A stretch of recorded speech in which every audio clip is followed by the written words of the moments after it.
Hey everybody, I am sitting outside today because it's beautiful. And today I want to talk about modernism and postmodernism. We'll start with modernism and we'll see how far we get. Maybe postmodernism has to be its own video. But the reason that I want to do this is because, um, and we're not necessarily going to talk about specific theorists here, um, but what I do want is I want us to have a kind of overarching sense of where theory has been and where it's going. And um, yes, there we go. And now the second part of that is that postmodernism as social theory has been out of favor now for quite some time, um, which is fascinating because even though nobody goes around calling themselves a postmodernist in terms of social theory, uh, the world we're living in now, to me, feels very much like it matches what people were expecting when they talked about postmodernism. So, all right, so let's start with some of the things that are important about modernism uh, in order to talk about postmodernism. Now, the thing about modernism is if we're talking about modernity, people use that language um, to mean now. This thing is modern, that thing is modern. But when we're using it in terms of social theory, we're actually talking about really anything over the last 400 or 500 years since the scientific revolution in Europe, and we're talking about a fundamentally different social environment, political environment than what came before it.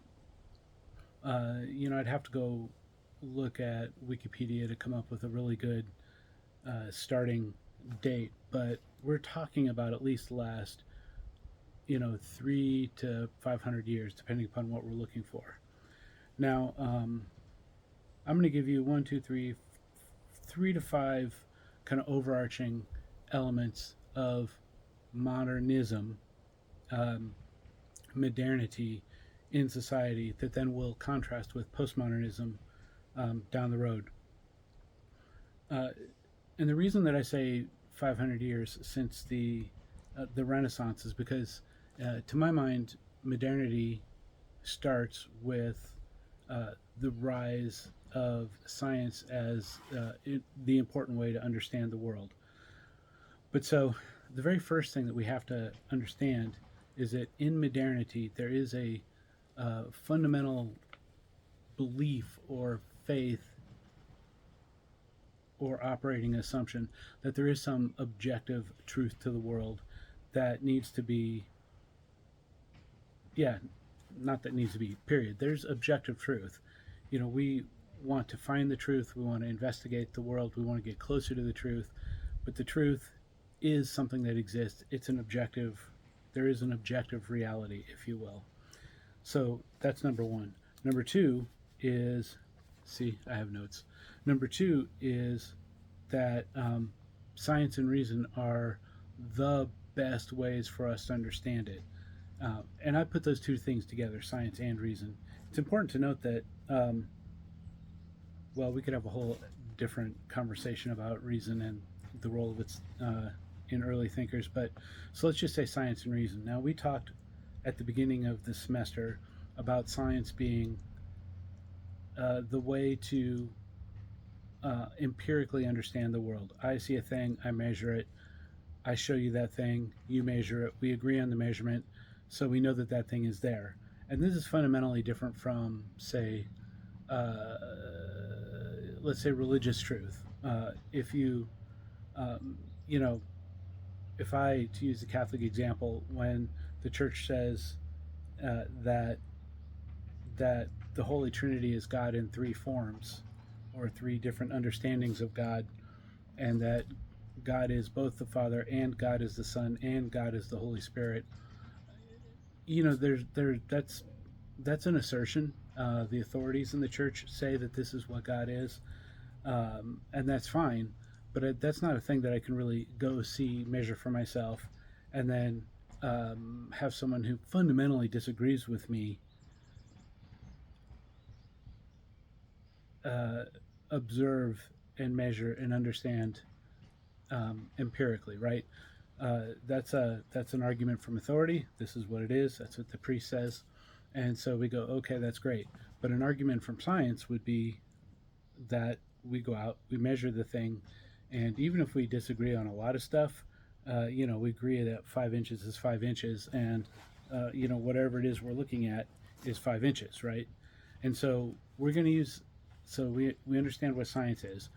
Um, and reason is essentially logic, right? If X, then Y. Uh, if Y, then not X. And in classic philosophical terms, reason is our thinking part, and that goes uh, lines up against our emotions. Now, emotions are great. Emotions are, you write songs about emotions. You write love poetry about emotions. Um, emotions, they drive us, but they can also get you into trouble. And reason is logic. Okay, slow down your emotions. What do we think a thing is? I say if X then Y, because if you go to do a study of formal logic, that's the whole thing. Is if we know that X, thing X, causes thing Y, um, then we know, for instance, that if thing Y doesn't exist, then thing X doesn't exist, right? It didn't happen. Um, and they sort that out. It gets complicated rather quickly, but it's reason. Let's think through this thing. It's our reasonableness, right? And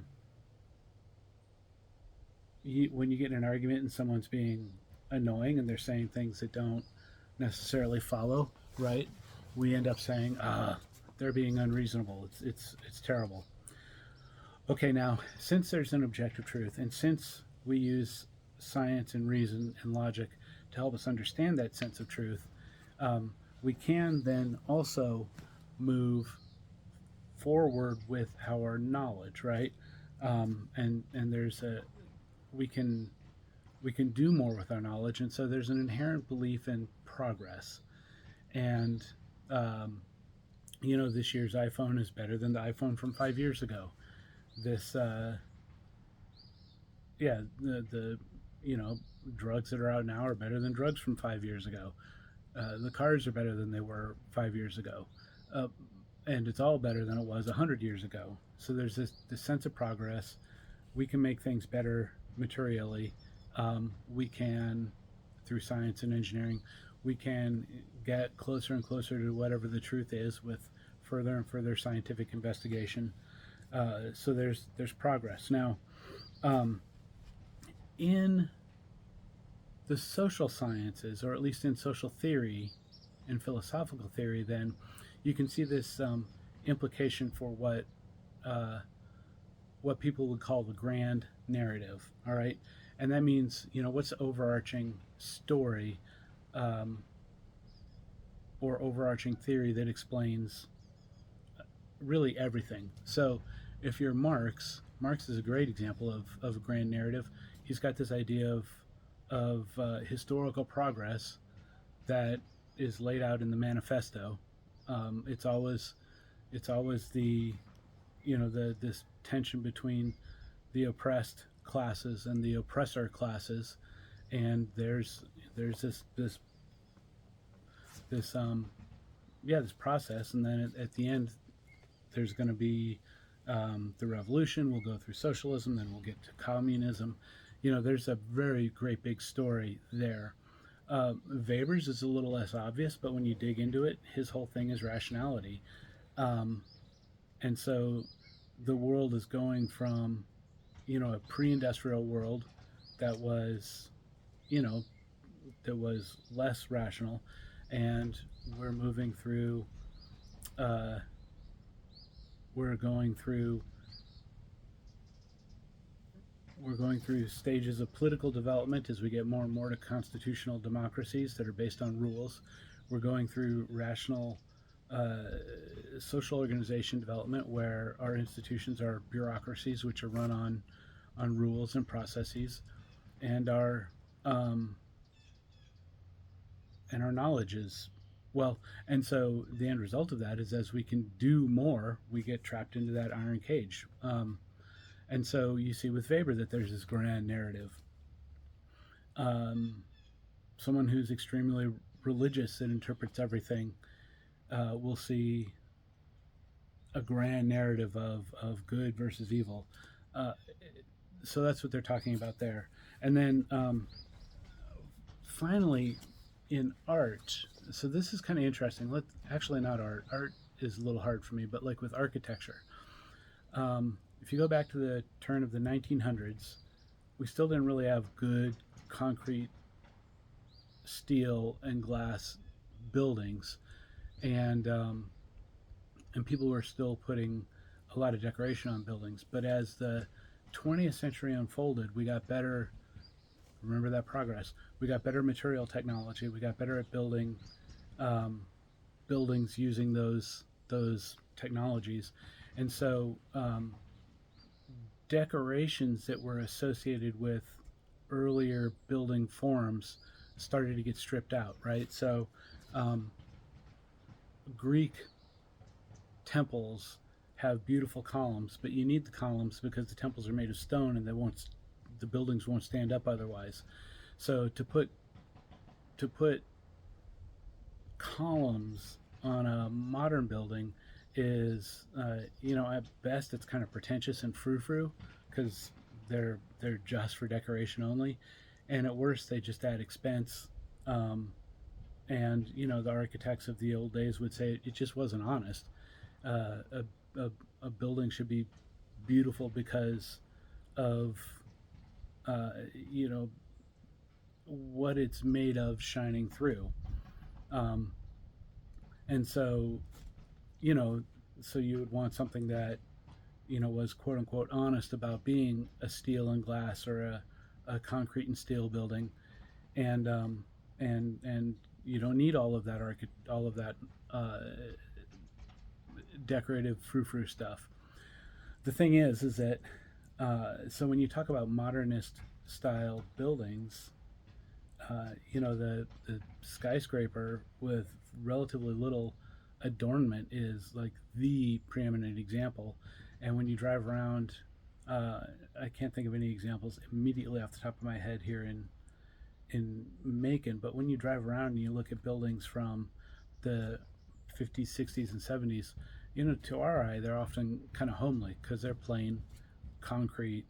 There's not necessarily a lot there. Okay, so each and every point that I just made there goes. Um, you could have a whole semester on, especially not especially. You could have a whole semester on. So, but I want to be able to talk about. Yes, so if you're interested in any of that, tell me. We can talk some more. Google it up, learn on your own. There's some cool stuff there.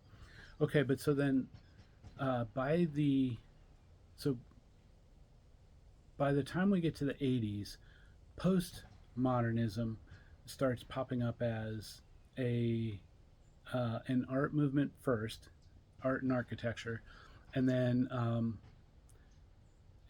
it permeates through the social sciences, social theory, and you'll be able to see what I mean in a moment. But so first of all, in art and architecture, let's stick with architecture. Uh, by the time you get to the 80s, people are thinking, oh, these big boring boxes are kind of ugly. Let's do something. Let's do something fun and different. And material technology, by the time we get to the 90s and now, starts to get really wild. We can do almost anything we want materially. So we're not actually trapped to stone buildings with Grecian columns um, or big blank skyscrapers of steel and glass. We actually can do whatever we want. And so one of the early famous postmodernist buildings is oh my god, I'm going to space this. But it's the one, I don't remember which company it is, but it's it, if you put like the Chippendale Tower into Google, you'll get it. But this was a skyscraper that instead of just being finished like a square tall rectangle, they put the back from a Chippendale chair on it, with a little loop, and then down the other side, so that this tower looks like a Chippendale chair. If you, I don't know when they were built, but fits the model perfectly are the King and the Queen towers of uh, maybe U.S. Bank or Ameribank, one of the banks up in Atlanta. And what makes them postmodern is that sort of playful. We'll make it look like a king and a queen chess piece, right? And and so with architecture, they started playing around with all of the different forms, and you end up with some really wild stuff. A modernist building, if you were to go out and Google up the glass homes, I want to say Philip something was the architect, but you go up and look up the famous glass homes, and they are actually just simply homes made of glass out in the woods so that you get some privacy, and very straightforward, not a lot of adornment. Um, why did I bring that one up? Well, just that it's really straightforward. It is what it is. By the time you start looking at modern architects, um, postmodern, contemporary architects, you end up with someone like Frank Gehry, Gehry, and when you look up some of his buildings on Google, uh, you know, they end up looking like really insane. I swear one of them is meant to look like a crumpled up ball of tinfoil, and it does. Now, these postmodernist buildings end up being, again, playful. Every single one is not really meant to look like anything prior, um, and so that creates some interesting questions. But they're different. They're unique. They're meant to be unique, um, and like I said, playful. Okay, so that's the architecture one. But let's go back up through the others that I talked about.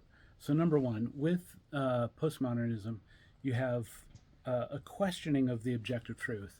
Now, I'm sure you've all uh, maybe you've had this experience where you know someone, um, maybe you have a friend. I can think of a few who, when they tell their stories about something that you were there for and you saw and you got to see what happened, their understanding of it is so different from yours that you think either they're crazy or I'm crazy. Um, but their reality is not uh, at all what mine is, right? What they saw happen doesn't jive at all with what I saw happen. Now, if it happened just once, you'd say, "Oh well, they're wrong or I'm wrong. I don't remember it correctly." Uh, but if you're thinking of the same kind of people I am, then a few years goes by, and you end up having uh, really different. You realize that they just look at the world differently.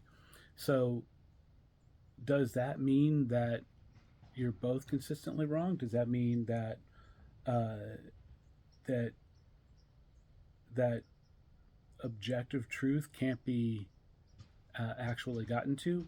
Well, regardless of, well, on the one hand, the answer is yes. It means that objective truth is going to be very hard to find. It's going to be very hard to. Uh, the sun is coming into my eyes, but that's okay. It's going to be very hard to. Um, it's going to be very hard to get at because every single one of us, in every situation, our perspective, our our perspective alters our perception so that even if we're looking at the same thing, we will see different things differently than somebody else. Um, and while it's, you can like really get in deeply into that with with the Heisenberg and his uncertainty principle, it's not a fair. Uh, so I was wondering, do I really go into this? It's not a fair comparison to say, well, if I'm measuring something in a social environment, people are going to see I'm measuring and they're going to behave differently. That does happen. It's the Hawthorne effect, among other things. Um, but if I understand the Heisenberg uncertainty principle correctly, it's not just that we're influencing a situation when we're measuring a situation or trying to understand it. Um, it's not just that we're interacting with the physical world we're trying to measure when we whip out our tape measure.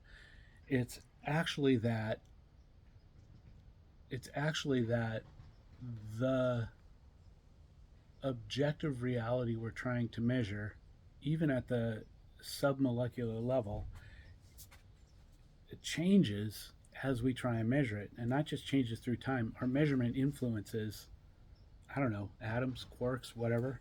Um, it doesn't seem believable to me, but then none of that stuff at the in quantum or even just plain physics seems believable to me. It's a crazy world. But so uh, at one level, a postmodernist approach says objective truth is um, an ultimate agreement on objective truth is going to be impossible to actually get to, right? The most radical version of that is one that says objective truth isn't a thing, um, which I don't know how to interpret that because that seems like crazy. But okay, so objective truth hard to actually get to, if not impossible. Um, so number two, science and reason are ways to help us find it. I I I don't know how people end up questioning science the way they do. I can understand questioning scientists. I can understand questioning, the myopia of somebody solving a problem that's this big in the big world. But that's not really a science problem. That's a scientist problem. A science problem is like saying, to me, it seems like saying that if I get a tape measure and we both measure a thing, um, that there's something missing there. Um, but nevertheless, postmodernists would disagree. I think one thing that the postmodernists would say, and this actually lays on with the reason, is that maybe science and reason aren't the only way to understand the world. Now, if you think of Weber and the discussion we had on disenchantment, once you say, okay, well, what are other ways to understand the world? Um, I have a friend who talks, whose approach to religion is very much innate. Um, she will say she knows that there's a God, and that's just that, and so for her that's a very real thing, which is fine. Um, but it's her way of knowing, and she would say that that's in many ways as important to science. Whereas a logic, an empirical approach that science forces would say, well, it's great you think that, but that doesn't line up with science, right? Another criticism would be that science often, almost always, is about analyzing. Like you want to study a bald eagle, find one. You don't find one nowadays. It's be illegal, but maybe you catch one. Maybe you dissect it. Maybe you see what's on its insides. Maybe you drill down into its DNA. You keep trying to find like what makes the essence of that bald eagle, when in fact the larger picture is, maybe we understand the bald eagle as, a node in an ecosystem, right? An ecosystem has a water flow through it. It has carbon flow through it.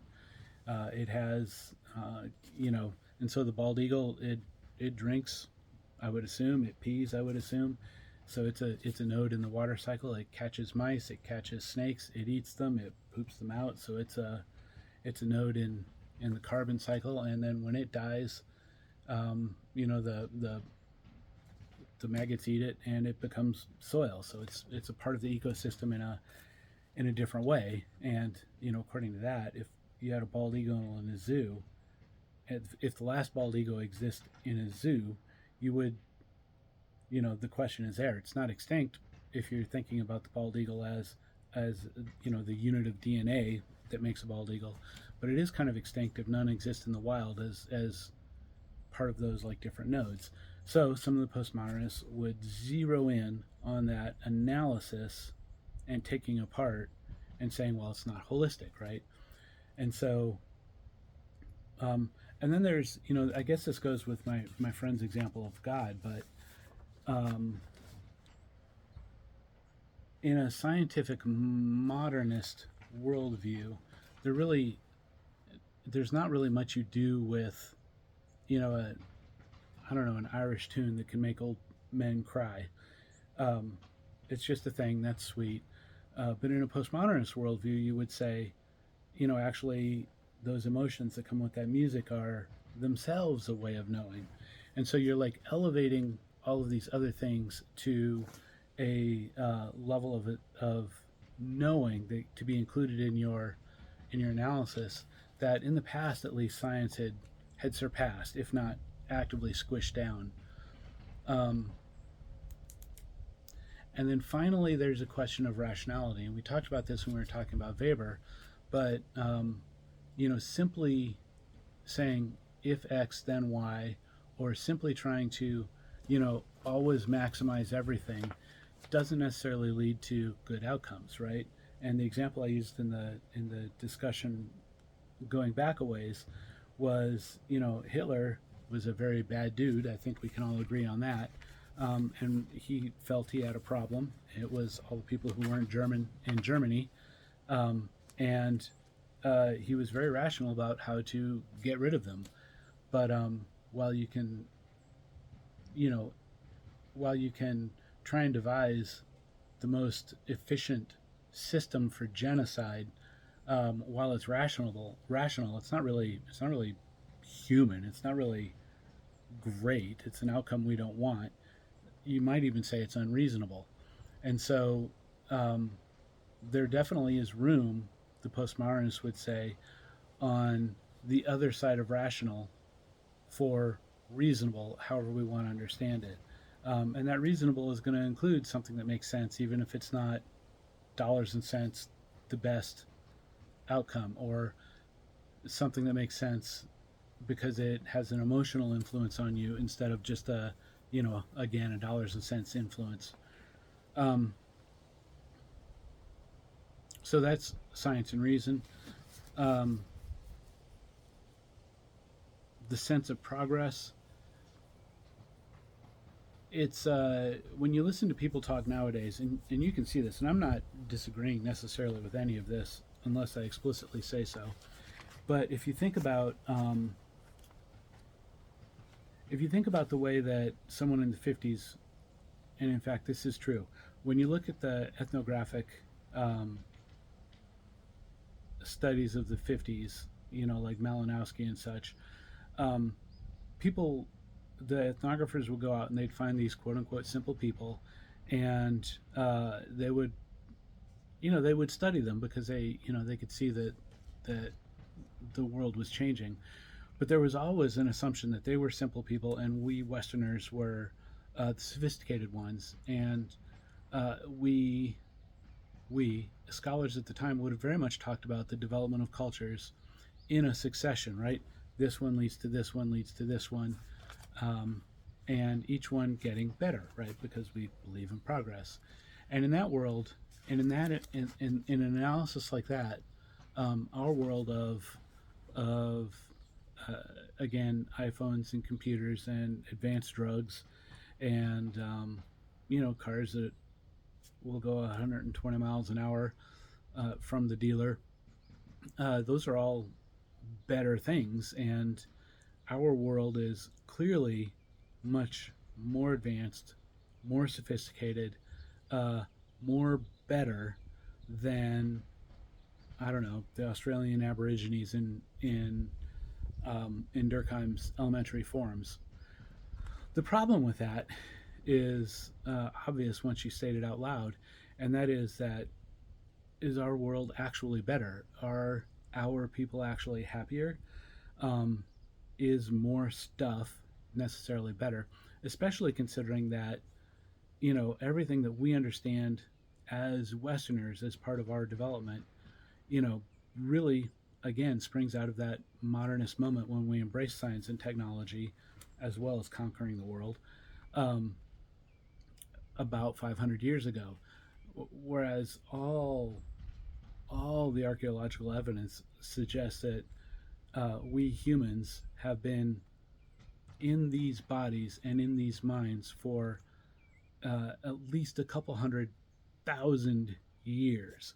So when you're comparing a couple 100,000 years of human existence to the last 500 and saying ours is better because we have iPhones, um, that's not it's not clear that that's true at all. It really is just different.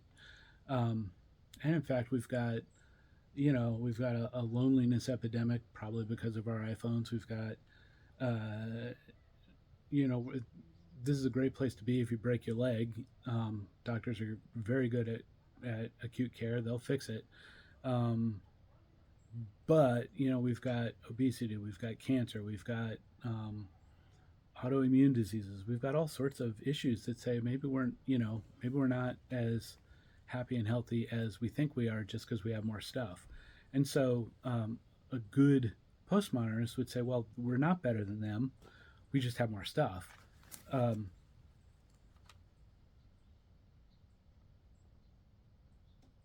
where was I going with that? Good grief. So I guess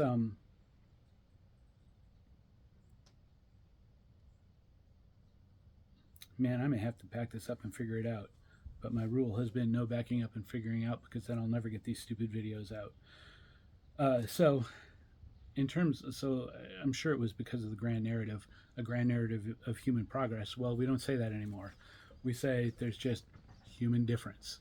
Um, and uh, that has, now think about the very last section of the book, or the last section we just covered. Um, the grand narrative, there really isn't one, right? We talk about queer theory, but it's hard to understand what queer theory does that sets it that puts it in the same boat as like someone like Marx, right? Marx has his theory, he says the world's going this way, and queer theory is really much more about trying to interpret the social world from a lens that doesn't just throw gay people under the bus, right? Um, the same with African American studies or even critical race theory. What what are they doing there? They're reinterpreting the world with from a perspective that says whatever it is that we say they're assuming. And so we haven't done grand theory or this grand narrative work in sociology for several decades. And I don't know if I said this one or not, but I always meant to say it. Uh, but when you look at someone like C. Wright Mills, not someone like C. Wright Mills is the person that I would drive this back towards in sociology, at least. Um, in the let's say 60s, he himself is I in his own way he's kind of a neo-Marxist, definitely on that side of the fence. But he took and just absolutely pilloried the uh, grand theorists of the day, who was Talcott Parsons. And Talcott Parsons wrote books that were this thick. He they're very obtuse, and eventually, but he was trying to understand, and sometimes he found very very complicated ways to say things that turned out to be fairly simple. He's certainly room to be critical of his writing, but um, but he was trying to understand society the way an old-fashioned theorist might, which would be, what are the primary rules here? What's the basis of what's going on? For Marx, the basis really was there's owners and workers. The owners exploit the workers, or the kings exploit the serfs, or you pick it. That's how it is, and all of history boils down to those two different things. Um, for Weber, we really are watching rationality filter through the world. For In physics, we've got a problem because, as again, as near as I understand it, because relativity from Einstein works on big things like black holes and galaxies, but it doesn't work for the small things uh, like that quantum theory does, and then vice versa. So, you know, we don't have a unified physics, and that's from a theory perspective, that's a problem. Um, and yet we've ended up doing in sociology, you know, XYZ studies, which is fine. It's great to look at those guys, but it was Mills in the '60s who was saying just abandon this big theory stuff because it's just stupid. Um, you're using 1,000 words to say what grandma could have told you in a pithy quote, and you're not really doing anything useful. And Mills specifically said we need to move to a mid-level theory. So we don't even have enough information to build grand theory. What's happening on the small level, right? That was what Mills, or at the middle level, that's what Mills was looking at. And if you any article you go pick out, um, they'll have a theory section, and it'll describe something definitely at that mid level about how whatever situation they're trying to analyze is studied. Um,